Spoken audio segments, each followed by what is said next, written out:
Tehillim 98. A Psalm. Sing to Yahuwah a new song, for he has done marvelous things. His right hand and his holy arm have worked Yeshua for him. Yahuwah has made known his Yeshua. He has openly shown his righteousness in the sight of the nations.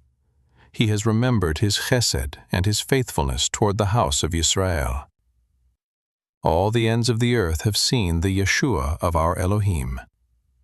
Make a joyful noise to Yahuwah, all the earth. Burst out and sing for joy. Yes, sing praises. Sing praises to Yahuwah with the harp and the voice of melody. With trumpets and sound of the shofar, make a joyful noise before the King, Yahuwah. Let the sea roar with its fullness, the world and those who dwell therein. Let the rivers clap their hands. Let the mountains sing for joy together. Let them sing before Yahuwah, for he comes to judge the earth. He will judge the world with righteousness, and the peoples with equity.